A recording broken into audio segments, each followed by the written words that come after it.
విజయవాడ భవానీపురం అండి, 42 ప్లాట్లు జోజీ నగర్. నేను 42 కుటుంబాల బాధితులు అండి. పొద్దున్న మా ఇళ్ళన్ని కూల్చేశారు. మేము నడి రోడ్డు మీద పడ్డాము. సీఎం గారి దగ్గరికి ఒక్కసారి మాకు అన్యాయం జరిగింది, మాకు ఏ దిక్కు లేదు, అందరం రోడ్డు పిల్ల జల్లతో రోడ్డు మీద ఉన్నాం. మాకు ఏం చేయాలో అర్థం కావట్లేదు. ఒక్క సీఎం గారు తప్ప ఇంకా మాకెవ్వరు ఏది కూడాను మాకు దిక్కు తోచిన పరిస్థితిలో ఉన్నాము. ఈ టైంలో 10:30కి మేము సీఎం గారి ఇంటి ముందుకు వచ్చామంటే చూడండి ఎంత కష్టాల్లో ఉన్నామో ఆలోచించండి. దయచేసి మాకు న్యాయం చేయండి, మా పరిస్థితి ఏం బాగాలేదు.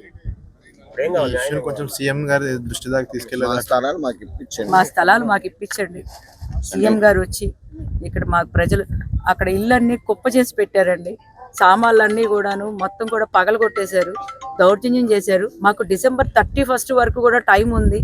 కానీ ఈరోజు పొద్దున 6ంటికి రౌడీలను తీసుకొచ్చి పోలీసులు లాయర్లు అందరూ కూడాను మమ్మల్ని నడి రోడ్డు మీద లాగేసి సామాన్లన్నీ బయటకు ఇసిరేసి మాకు చాలా దారుణం జరిగిందండి. దయచేసి ఇది సీఎం గారి దృష్టికి వెళితే మాకు అన్యాయం జరిగింది. కేవలం మాకు ఆయన తప్పితే మాకు ఇంకా ఆప్షన్ కూడా మాకు ఇంకెవరు లేరండి. ఇది ఆయన దృష్టికి తీసుకెళ్ళి దయచేసి మా విన్నపం ఇది. ఇప్పుడు ఈ టైంలో అక్కడ ఉండే రోడ్డు మీద బదులు ఇక్కడే ఉంటామండి. ఈ రోడ్డు మీద మాకు న్యాయం జరిగేంత వరకు కూడా ఇక్కడే ఉంటాము.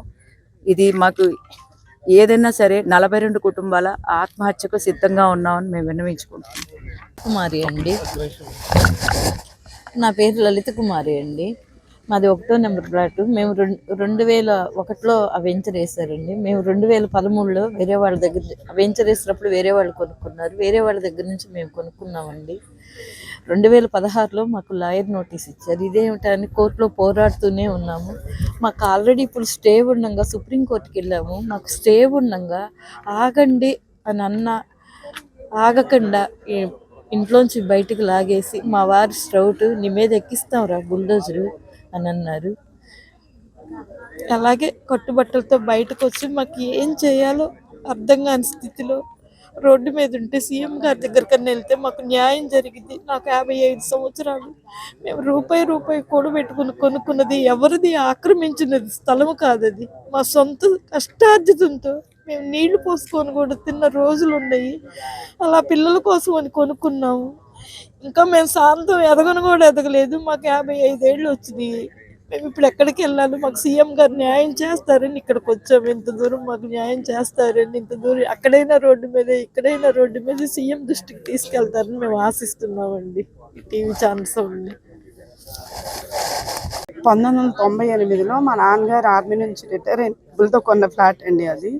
అప్పటి నుంచి మేము ఇంటి పన్ను కడుతున్నాము, నీటి పన్ను కడుతున్నాము, కరెంటు బిల్లు కడుతున్నాము. మా నాన్నగారు చనిపోయాక మా తమ్ముడు కూడా ఆర్మీని, ఆ ఆర్మీ నుంచి వచ్చిన రిటైర్మెంట్ డబ్బులతో ఆయన అక్కడ ఇల్లు కట్టుకున్నాడు.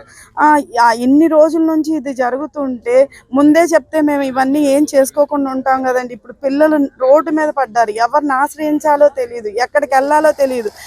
ఈ నైట్ టైము పిల్లల్ని పక్కింట్లో చెప్పొచ్చామండి, ఎవరి దగ్గర ఉంచాలో తెలియదు. మేము ఇక్కడున్నా అక్కడున్నా పెద్ద తేడా ఏం లేదండి. అందుకోసం కనీసం సీఎం గారు ఏదో ఒకటి ఇక్కడ దాకా వస్తే ఆయన దాకా కొంచెం అన్నా చేరకపోయిద్దా, ఎవరిని ఆశ్రయించాలో తెలియదు. ఎందుకంటే సుప్రీంకోర్టు స్టేకే ఎవరు ఆగని వాళ్ళు ఇంకెక్కడికి వెళ్ళినా ఏం జరిగిద్దండి. అందుకోసం అని చెప్పేసి కనీసం ఇక్కడ దాకా వస్తే సీఎం గారి దగ్గరికి ఏమన్నా వెళ్తుందేమో అని ఆశతో వస్తే ఇక్కడికి వచ్చిన తర్వాత ఎస్ఐ గారు ఉండి ఇది కరెక్ట్ టైం కాదండి, రేపు మిమ్మల్ని నేను పంపిస్తాము, మీరు ఇది ఈ టైంలో రావడం, మీరు వచ్చినా మీరు వెళ్ళలేరు, రేపు 11 గంటలకి రండి అని చెప్తే మేము ఇంకా ఇప్పుడు వెళ్ళాలని చెప్పేసి ఇప్పుడు అనుకుంటున్నామండి. ఇప్పుడు వెళ్ళినా కానీ మేము ఆ ఫ్లాట్లో ఆ ఖాళీ స్థలాల్లో పడుకోవడం తప్ప మాకేమి ఇంకా లేదండి. అక్కడ అన్నీ ఆగండి, 11 గంటలు ఆగండి, ఇంకొక గంట ఆగండి, స్టే వచ్చింది అని అంటే లేదు, మాకు హార్డ్ కాపీ చూపిస్తేనే మేము ఆగుతాము అని చెప్పేసి ఇంట్లో ఉన్న ఆడవాళ్ళని బయటికి లాగి, మేమేమి ఇది మీడియా వచ్చిందని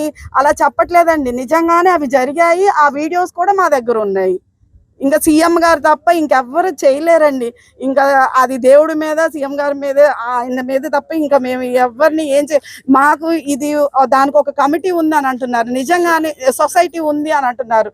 ఆ సొసైటీ నిజంగానే ఉందా లేదా ఆయన ఎంక్వైరీ చేసి మేము అబద్ధం ఆడట్లేదు, మాకు న్యాయం చేయాలని అదొక్కటే కోరుకుంటున్నామండి.